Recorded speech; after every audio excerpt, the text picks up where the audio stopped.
What's up, guys? My name's Brandon, and not everybody has the budget to buy the latest and greatest iPhones each year, and really it doesn't even make sense for the majority of people to upgrade every year, even if they can afford to do so. And that's the reason why more and more people each year are looking to buy older iPhones and save hundreds of dollars. So if you're looking for one of those older budget-friendly iPhones here in 2021, you're likely looking at the iPhone 6s, the iPhone 7, and the iPhone 8. And while I've had great things to say about all three of these phones over the past few years, things are constantly changing and they might not be as viable to buy in 2021. So I wanted to compare these three iPhones and let you know which one you should buy here in 2021. And if you currently have one of these, should you sell it and upgrade soon? We're going to answer all those questions in this video. So starting off with the design and the build quality. So it's not obvious on first glance which one is the oldest or newest, or even which phone is which. I mean, could you guys tell right now which one is the 6S, which one is the 7, which one is the 8?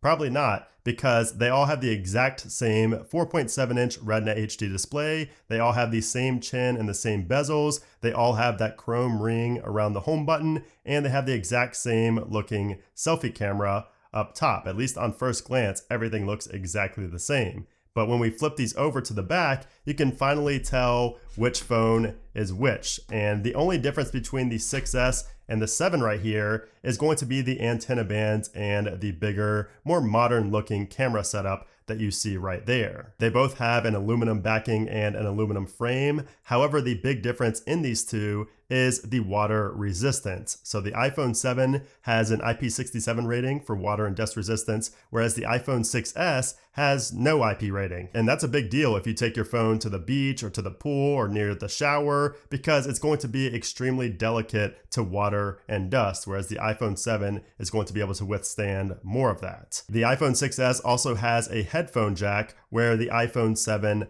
does not. So 2016, of course, the year that the iPhone 7 was introduced, was the first year that Apple eliminated the headphone jack with the iPhone 7 and 7 Plus. And while it was a pretty big deal at the time, we're in 2021 now. So, I mean, 90% of people, I would guess, don't care at all about a headphone jack being on your iPhone, especially with how popular the AirPods have gotten these days. Now, when it comes to the iPhone 8, you will instantly notice one major design change, and that is the glass back. So this was the first iPhone to get that glass back, which allows for wireless charging. So that is a big plus with the iPhone 8, not to mention that it looks a lot more premium and a lot more modern in the hands. And also right underneath the iPhone writing on the back, you don't have any of that small text underneath either. So it just looks a lot cleaner on the rear side. Also, the camera looks more modern and polished as well compared to the iPhone 7 and the 6S. And speaking of the cameras, let's go into a little bit more detail on these camera setups. So the iPhone 6S has a 12 megapixel f2.2 lens with dual LED flash and HDR. It can also shoot 4K video at up to 30 FPS. And then the iPhone 7 has a 12 megapixel f1.8 lens with quad LED flash, HDR, and for the first time, OIS. So you can still only shoot in 4K 30, but still OIS, which is optic image stabilization, is huge. And that is a noticeable advantage in the video department over something like the iPhone 6S. Your video is going to be much less shaky and just much higher quality due to that OIS on the iPhone 7. And when it comes to the iPhone 8, the iPhone 8 actually has the same setup as the iPhone 7, but just with the added ability to shoot 4K 60 video. So this was the first phone where you can shoot 4K video in up to 60 frames per second. So the video will look a little bit more crisp if you shoot it in those higher frame rates here on the iPhone 8. But the overall camera, lens, and everything is the same. It's that 12 megapixel f1.8 lens. So all three of these phones have a 12 megapixel lens, but the iPhone 7 actually has an upgraded 6-element lens with an upgraded image signal processor and added support for the wide color capture. So these additions make a big difference in both photo and video quality compared to something like the iPhone 6S. But as for the 7 versus the 8, they might have the exact same camera setup. However, being able to shoot 4K 60 is really nice. And even when it comes to the selfie camera, we have a 5 megapixel camera lens on the 6S right here versus a 7 megapixel camera lens on the iPhone 7 and the iPhone 8. Now, the difference in quality is not going to be quite as noticeable here, nor is it, as important, but it is worth mentioning. So if camera quality matters a lot to you, especially when it comes to video, you should just go ahead and eliminate the iPhone 6s, because both the iPhone 7 and the iPhone 8 are going to be far superior in every way when it comes to the camera quality with photos and videos. Now, going back to the displays on these guys, like I said earlier, they are identical in size and resolution and in pixel density. And once again, that's 4.7 inches with a resolution of 750 by 1334 and a pixel density of 326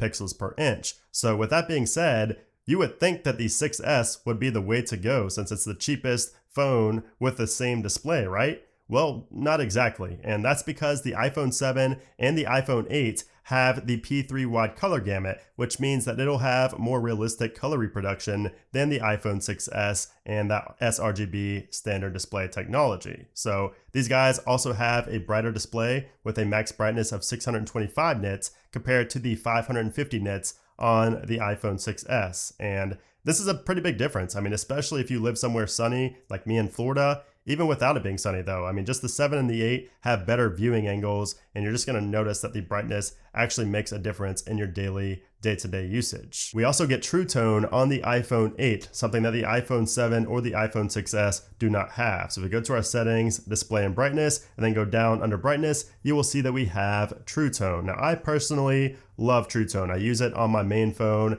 Every time I get a phone, I keep that enabled. And basically what it does, you could read right below, it automatically adjusts the display based on the ambient lighting conditions. So it makes the colors appear more consistent in different environments. And I definitely like that. I don't like the super blue screens like you see on the iPhone 7 and earlier. So that is another big advantage of the display on the iPhone 8 over the 6S and the 7. And also, if you plan on watching videos or playing music from your phone, the iPhone 6S will be extremely disappointing compared to the iPhone 7 and the iPhone 8. And that's because both the 7 and the 8 have stereo sound, which makes audio sound much more clear, and it's actually a noticeable difference. I actually did a video back in 2016 comparing the sound of the iPhone 6S to the iPhone 7, and you will see even in that test back then, you could tell a pretty big difference. So when watching videos, browsing the web, or playing games, the iPhone 7 and the iPhone 8 will look pretty much identical, while the iPhone 6S just kind of leaves me feeling like I'm using an outdated device with a far inferior screen and speaker setup. And I mean, it is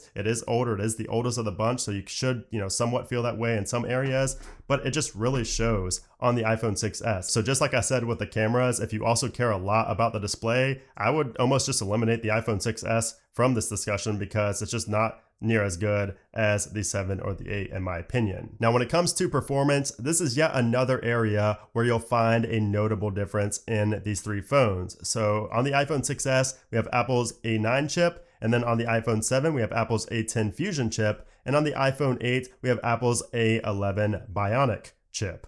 Now all three have 2 gigabytes of RAM, but that chipset is going to make a difference in how the phone handles memory and intensive tasks. But as far as, like your daily tasks like checking social media, browsing the web, light gaming, things like that, the 7 and the 8 are obviously going to perform better than the iPhone 6S, but I actually found these two to perform nearly the same, and the only major difference I could really tell in terms of speed came with opening apps and kind of just keeping them open longer in the background. And for that, the iPhone 8 was faster and more efficient than the iPhone 7, and that is thanks to that A11 Bionic chip inside. But when it comes to more intensive gaming, the iPhone 6S, compared to the 7 and the 8, just lagged for me in games like COD Mobile and PUBG. I mean, both games are definitely playable on the iPhone 6S, and I was actually kind of surprised that the iPhone 6S handled them as well as it did, but the lag just gets pretty annoying when you get into intense gunfights and when you're dropping from helicopters and you just have lag and it messes up your landing. A lot of those things are just extremely annoying on the iPhone 6S.